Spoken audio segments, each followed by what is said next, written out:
Aujourd'hui, Nawaz Fendla, c'est une marque. J'ai pris beaucoup de temps pour moi-même pour me dire, tu es communicante, tu sais faire de la strat, tu connais les RP. Alors maintenant, tu vas te vendre toi. Donc tu vas pondre un plan global en ce qui concerne ta stratégie, ton plan médiatique. Et c'est ce que j'ai fait, c'est ce que je continue de faire. Et alhamdoulilah, ça marche bien. Le fait d'avoir fait de la communication et travailler dans ce domaine-là m'a énormément aidé jusqu'à maintenant.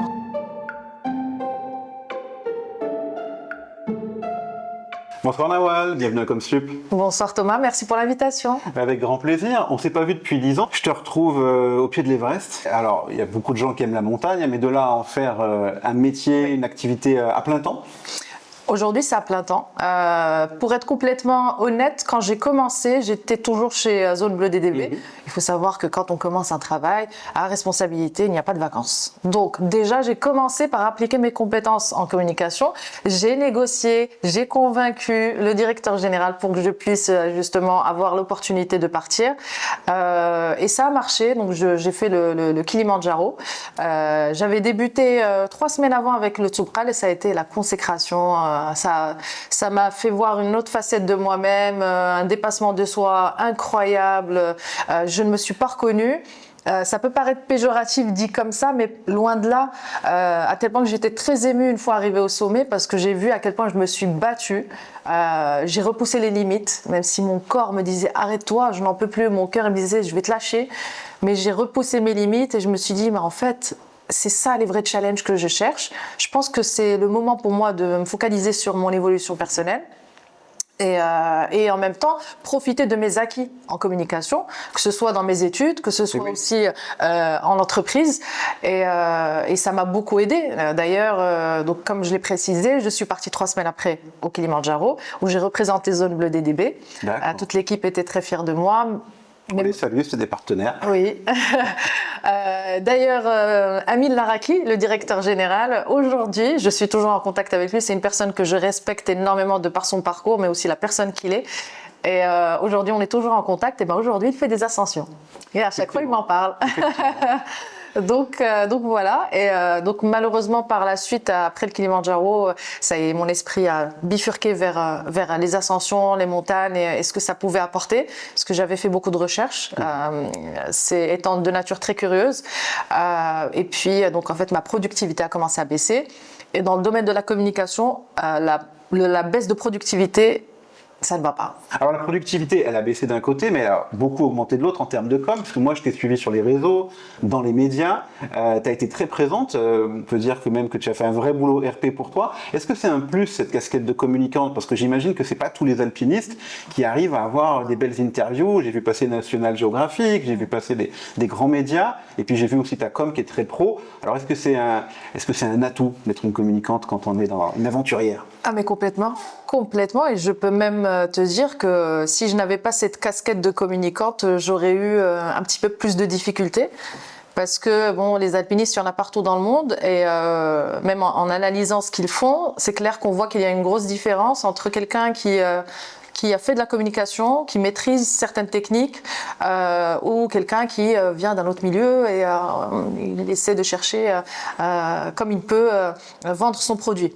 La communication, j'ai baigné dedans depuis toujours entre mes études et les différentes expériences professionnelles, que ce soit à l'étranger comme ici au Maroc.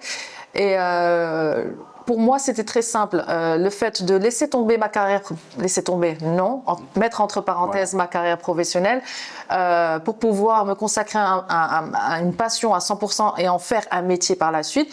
Ça demande beaucoup de sacrifices, mais pour pouvoir le faire, j'ai pris beaucoup de temps pour moi-même pour me dire, tu es communicante, tu sais faire de la strat, tu connais les RP. Alors maintenant, tu vas te vendre toi. Donc tu vas pondre un plan global en ce qui concerne ta stratégie, ton plan médiatique. Et c'est ce que j'ai fait, c'est ce que je continue de faire. Et alhamdoulilah, ça marche bien. Ce qui m'a aidé également, et je remercie encore une fois vraiment toutes les personnes avec qui j'ai travaillé à l'étranger et ici au Maroc principalement, car grâce au réseau et grâce aux contacts que j'ai pu avoir, ça m'a facilité aussi un peu les choses. On m'a aidé, que ce soit principalement dans le RP, pour la présence médiatique, et par la suite, mon évolution pour arriver à un statut professionnel en tant qu'alpiniste a aidé, et ça coulait de source, donc le contact était très facile. Et la communication et mes acquis, mes compétences m'ont énormément aidé dans ma recherche de sponsors, qui est très difficile. Et oui. Parce que ici au Maroc, le sponsoring d'un athlète tout seul, sans fédération derrière, sans entité derrière, c'est pas encore assez familier comme à l'étranger. C'est un vrai défi. C'est un réel défi parce que il y a plusieurs, j'ai pas envie de dire problématiques, mais il y a plusieurs critères sur lesquels j'ai dû vraiment travailler, à savoir comment pitcher.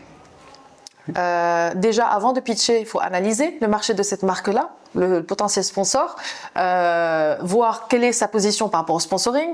C'est vraiment une étude de cas. C'est une mini-agence, hein. Voilà, exactement. Avant, j'avais une équipe qui m'aidait. Là, je fais tout toute seule. Et pouvoir les inspirer, mais surtout les rassurer. Parce que dès lors qu'on approche un moyen qui est le sponsoring qui n'est pas courant au Maroc, il faut prouver à l'entreprise qui est en face qu'il va y avoir un retour sur investissement. Donc ils cherchent une certaine visibilité qui diffère un petit peu de ce qu'ils font. Et aujourd'hui, ça a été un magnifique challenge pour moi parce que je suis déjà arrivée devant certaines entreprises où ils ont l'habitude de faire de la communication pour faire du business, pour vendre. Aujourd'hui, moi, ce que je vends, c'est pas ça. On va axer RSE, on va axer image de marque, on va axer valeur de marque. Et ça m'a fait plaisir parce que certaines entreprises ont suivi. Ils ont vu du retour. Le point fort que tu as, toi, par rapport à d'autres qui, j'imagine, inondent le marché avec leur dossier de sponsoring sans distinguer les marques, ils l'envoient à tout le monde. Toi, si je comprends bien, tu as une démarche personnifiée. C'est-à-dire quand tu vas voir une entreprise, quand tu choisis d'envoyer ton dossier, tu la connais bien et tu sais qu'elle peut être en adéquation avec ce que toi, tu peux apporter en termes de visibilité. Bien sûr. Le plus important pour moi, c'est pas d'avoir 500 000 sponsors sur une seule même montagne. J'ai envie d'être accompagnée par des partenaires fiables, des partenaires qui sont ambitieux et surtout qui ont les mêmes valeurs que les miennes. Aujourd'hui, Nawaz Fendla, c'est une marque. Donc je vends cette marque-là et pour qu'on puisse justement être aligné, il faut que nos valeurs puissent être alignées. Donc c'est pour cette raison que j'étudie profondément chaque marque pour savoir est-ce que ça va coller ou pas. Et je vais même plus loin et c'est pour ça que je dis que le fait d'avoir fait de la communication et travailler dans ce domaine-là m'a énormément aidé jusqu'à maintenant. Parce que je vais beaucoup plus loin. Aujourd'hui, même quand je m'assois avec un potentiel sponsor, je propose limite mes services. Je vais me poser avec l'équipe marketing. On va trouver une belle stratégie pour qu'il puisse y avoir un win-win. Et voilà, mon objectif, c'est pas tant juste d'avoir de l'argent qui rentre pour que je puisse avancer. J'ai envie qu'il puisse y avoir une belle visibilité derrière, une belle communication. Et il ne faut pas oublier, ce sont des marques marocaines. Je suis marocaine et j'ai envie que le Maroc brille à 100%.